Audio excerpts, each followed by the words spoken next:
ಗಂಡ ಹೆಂಡತಿಗೆ ದೊಡ್ಡ ರೋಗವಿದೆ ಎಂದು ಹೇಳಿ ಬಳಸಿಕೊಂಡ ಡಾಕ್ಟರ್. ಇವನ ಹೆಸರು ಅನಿಲ್. ಇವನು ಬೇಸರದಲ್ಲೇ ಮನೆಗೆ ಬರುತ್ತಾನೆ. ಪತ್ನಿ ಕಿರಣ್ ಏನಾಯಿತು ಎಂದು ಕೇಳುತ್ತಾಳೆ. ಆಗಲೂ ಅವನು ಏನೂ ಹೇಳದೆ ರೂಮಿನಲ್ಲಿ ಹೋಗಿ ಮಲಗುತ್ತಾನೆ. ಸ್ವಲ್ಪ ಹೊತ್ತಿನ ನಂತರ ಕಿರಣ್ ಬಂದು ಅವನ ಪಕ್ಕದಲ್ಲಿ ಕೂತುಕೊಂಡು, ನೀವು ಸ್ವಲ್ಪ ದಿನಗಳಿಂದ ನನ್ನ ಹತ್ತಿರ ಬರುತ್ತಿಲ್ಲ, ಕಾರಣವೇನು ಎಂದು ಕೇಳುತ್ತಾಳೆ.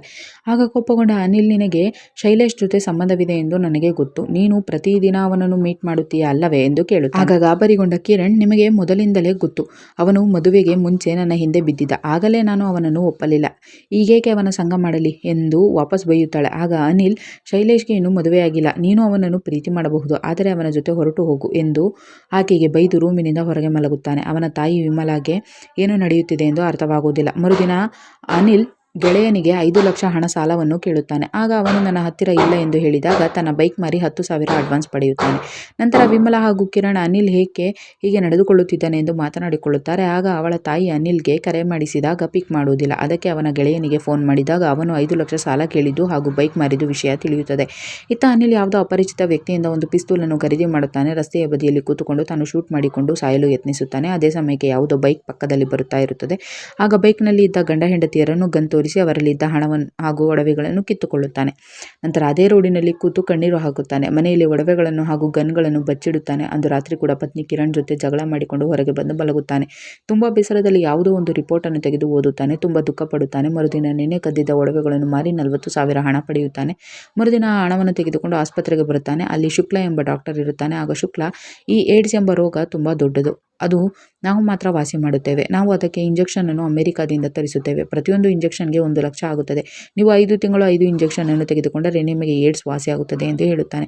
ಆದಷ್ಟು ಬೇಗ ಇನ್ನೂ 60,000 ಅಡ್ಜಸ್ಟ್ ಮಾಡಿಕೊಂಡು ಬಂದರೆ ನಿನಗೆ ಮೊದಲ ಇಂಜೆಕ್ಷನ್ ಕೊಡುತ್ತೇವೆ ಎಂದು ಹೇಳುತ್ತಾನೆ. ಆಗ ಡಾಕ್ಟರ್ ರಜನಿ, ನೀನು ನಿನ್ನ ಪತ್ನಿ ಜೊತೆ ಸೇರಬೇಡ ಎಂದು ಅನಿಲ್ಗೆ ಹೇಳಿ ಕಳಿಸುತ್ತಾಳೆ.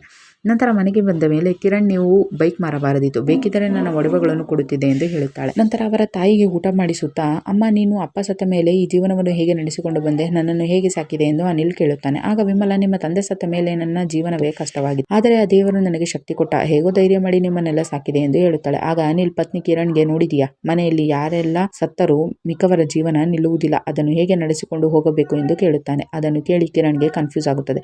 ನಂತರ ಕಿರಣ್ ತನ್ನ ಬ್ರದರ್ ಸತೀಶ್ಗೆ ಕರೆ ಮಾಡಿ ನನ್ನ ಗಂಡ ಅನಿಲ್ ನಡೆದುಕೊಳ್ಳುತ್ತಿರುವ ರೀತಿಯ ಬಗ್ಗೆ ಹೇಳುತ್ತಾಳೆ. ಆಗ ಸತೀಶ್ ಮರುದಿನ ಇವರ ಮನೆಗೆ ಬರುತ್ತಾನೆ. ಬಂದು ಅನಿಲ್ಗೆ, ಏನಾಯ್ತು ಬಾವಾಜಿ, ಏನು ನಿಮ್ಮ ಸಮಸ್ಯೆ ಎಂದು ಹೇಳಿ ಪರಿಹಾರ ಮಾಡೋಣ ಎಂದು ಹೇಳುತ್ತಾನೆ. ಆದರೆ ಅನಿಲ್ ಅವನಿಗೂ ಕೂಡ ಏನು ಹೇಳುವುದಿಲ್ಲ. ಒಂದು ರಾತ್ರಿ ಕೂಡ ಕಿರಣ್ ಒಡವೆಗಳನ್ನು ಎತ್ತಿಕೊಳ್ಳುತ್ತಾನೆ. ಅವಳ ಕೈಗೆ ರೆಡ್ ಹ್ಯಾಂಡ್ ಆಗಿ ಸಿಕ್ಕಿ ಬೀಳುತ್ತಾನೆ. ಅವಳು ಕೇಳಿದ್ದಕ್ಕೆ ಅವಳಿಗೆ ಬೈದು ಬಿಡುತ್ತಾನೆ. ಮರುದಿನ ಮಿಕ್ಕ 60,000 ಅರೇಂಜ್ ಮಾಡಿಕೊಂಡು ಆಸ್ಪತ್ರೆಗೆ ಹೋಗಿ ತನ್ನ ಮೊದಲ ಇಂಜೆಕ್ಷನ್ ಅನ್ನು ತೆಗೆದುಕೊಳ್ಳುತ್ತಾನೆ. ಆಗ ಅನಿಲ್ ಡಾಕ್ಟರ್ ಶುಕ್ಲಾಗೆ, ಡಾಕ್ಟರ್, ನಾನು ಎಂದಿಗೂ ನನ್ನ ಪತ್ನಿ ಬಿಟ್ಟು ಬೇರೆಯವರ ಜೊತೆ ಸಂಬಂಧ ಮಾಡಿಲ್ಲ, ಆದರೆ ಏಕೆ ನನಗೆ ಈ ರೋಗ ಬಂತು ಎಂದು ಕೇಳುತ್ತಾನೆ. ಆಗ ಡಾಕ್ಟರ್ ಶುಕ್ಲಾ, ಈ ರೋಗ ನಿನಗೆ ನಿನ್ನ ಪತ್ನಿಯಿಂದಲೂ ಬಂದಿರಬಹುದು, ಇದು ನಾನು ಗ್ಯಾರಂಟಿಯಾಗಿ ಹೇಳುವುದಿಲ್ಲ, ಬ್ಲಡ್ ಟೆಸ್ಟ್ ಕೂಡ ಮಾಡೋಣ ಎಂದು ಕರೆದುಕೊಂಡು ಬಾ ಎಂದು ಹೇಳುತ್ತಾನೆ. ಅನಿಲ್ ಹೋದ ಮೇಲೆ ಆಸ್ಪತ್ರೆಯ ಮೂವರು ಕೂಡ ಮಾತನಾಡಿಕೊಳ್ಳುತ್ತಾರೆ. ಇಂತಹ ಮೂರ್ಖರು ಇರುವವರೆಗೂ ನಾವು ಹಣ ಸಂಪಾದನೆ ಮಾಡಬಹುದು, ಇವನಿಗೆ ಯಾವುದೇ ರೋಗವಿಲ್ಲ, ನಾವು ಈ ಏಡ್ಸ್ ರೋಗದ ಹೆಸರಿನಲ್ಲಿ ಲಕ್ಷಾಂತರ ರೂಪಾಯಿ ಸಂಪಾದನೆ ಮಾಡಬಹುದು, ಆದರೆ ಅವರ ರೋಗದ ಬಗ್ಗೆ ಮನೆಯಲ್ಲಿ ಅಥವಾ ಹೊರಗಡೆ ಸಮಾಜದಲ್ಲಿ ಯಾರಿಗೂ ಕೂಡ ಹೇಳಿಕೊಳ್ಳುವುದಿಲ್ಲ ಎಂದು ಮಾತನಾಡಿಕೊಳ್ಳುತ್ತಾರೆ. ಮರುದಿನ ಯಾರಿಗೂ ಬ್ಲಡ್ ಡೊನೇಷನ್ ಮಾಡಬೇಕು ಎಂದು ಸುಳ್ಳು ಹೇಳಿ ಕಿರಣ್ ಕರೆದುಕೊಂಡು ಬಂದು ಟೆಸ್ಟ್ಗಾಗಿ ಬ್ಲಡ್ ಅನ್ನು ಕೊಟ್ಟು ಹೋಗುತ್ತಾರೆ.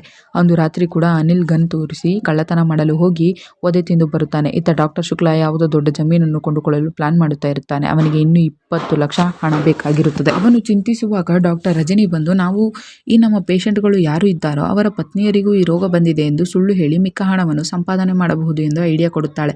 ಮರುದಿನವೇ ಅನಿಲ್ನನ್ನು ಕರೆಸಿ, ನಿಮ್ಮ ಪತ್ನಿಗೂ ಕೂಡ ಏಡ್ಸ್ ರೋಗವಿದೆ, ಈಗ 3ನೇ ಹಂತದಲ್ಲಿದೆ, ನಿಮ್ಮದು ಮೊದಲನೇ ಹಂತದಲ್ಲಿದೆ ಎಂದು ಡಾಕ್ಟರ್ ಶುಕ್ಲಾ ಹೇಳುತ್ತಾನೆ. ಅದನ್ನು ಕೇಳಿ ಅನಿಲ್ಗೆ ದೊಡ್ಡ ಶಾಕ್ ಆಗುತ್ತದೆ. ಕಣ್ಣೀರು ಸುರಿಸಲು ಶುರು ಮಾಡುತ್ತಾನೆ. ನಿನ್ನ ಪತ್ನಿಗೆ ಬೇರೆ ಯಾವುದೋ ಹುಡುಗನಿಂದ ಈ ರೋಗ ಬಂದಿರಬೇಕು, ಅವಳಿಂದ ನಿನಗೆ ಬಂದಿದೆ, ಈಗ ನೀನು ಇದರ ಬಗ್ಗೆ ಯೋಚಿಸುವುದಕ್ಕೆ ಸಮಯವಿಲ್ಲ, ನಿನ್ನ ಪತ್ನಿಗೆ ಕೂಡ ಕರೆದುಕೊಂಡು ಬಂದು ಚಿಕಿತ್ಸೆಗೆ ಕೊಡಿಸಬೇಕು ಎಂದು ಶುಕ್ಲಾ ಹೇಳಿ ಕಳಿಸುತ್ತಾನೆ. ಅಂದು ರಾತ್ರಿ ಕೋಪದಿಂದ ಅನಿಲ್ ಕಿರಣ್ನನ್ನು ದಿಂಬಿನಿಂದ ಉಸಿರುಗಟ್ಟಿಸಿ ಕೊಲೆ ಮಾಡಲು ನೋಡುತ್ತಾನೆ. ಆಕೆ ಅವನನ್ನು ದೂರ ತಳ್ಳುತ್ತಾಳೆ.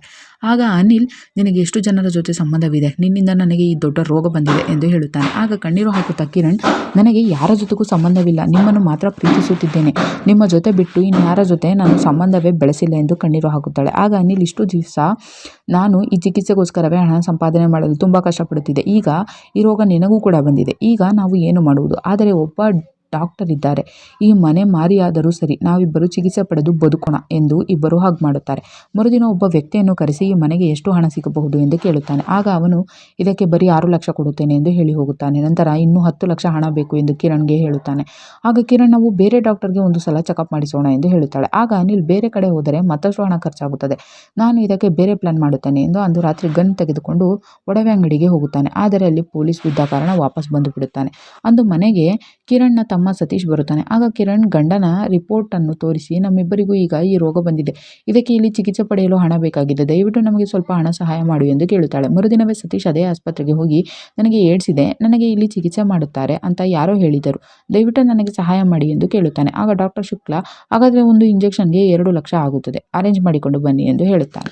ಆಗ ಡಾಕ್ಟರ್ ರಜನಿ, ಅವರು ನಿಜವಾದ ಏಡ್ಸ್ ಪೇಷಂಟ್, ಅವನು ಸತ್ತರೆ ಏನು ಮಾಡುವುದು, ನಮ್ಮ ಚಿಕಿತ್ಸೆ ಫಲಕಾರಿಯಾಗುವುದಿಲ್ಲ ಎಂದು ಹೇಳುತ್ತಾಳೆ. ಆಗ ಡಾಕ್ಟರ್ ಶುಕ್ಲಾ ನಗುತ್ತಾ, ಇವನು ಸತ್ತರೆ ಸಾಯಲಿ, ಆಮೇಲೆ ಇವನು ಬಂದು ಹಣ ಕೇಳಲು ಸಾಧ್ಯವಿಲ್ಲ ಎಂದು ಹೇಳುತ್ತಾನೆ. ಅಂದು ರಾತ್ರಿ ಅನಿಲ್, ಈಗ ಇರುವ ಹಣದಲ್ಲಿ ಒಬ್ಬರು ಮಾತ್ರ ನಾವು ಹುಷಾರಾಗಬಹುದು, ಅದಕ್ಕೆ ನಿನಗೆ ಚಿಕಿತ್ಸೆ ಕೊಡಿಸುತ್ತೇನೆ, ನೀನು ಅಮ್ಮನನ್ನು ನೋಡಿಕೊಳ್ಳಬಹುದು, ನಾನು ಸಾಯಲು ಸಿದ್ಧ ಇದ್ದೇನೆ ಎಂದು ಹೇಳುತ್ತಾನೆ. ಅದಕ್ಕೆ ಕಿರಣ್ ಒಪ್ಪುವುದಿಲ್ಲ.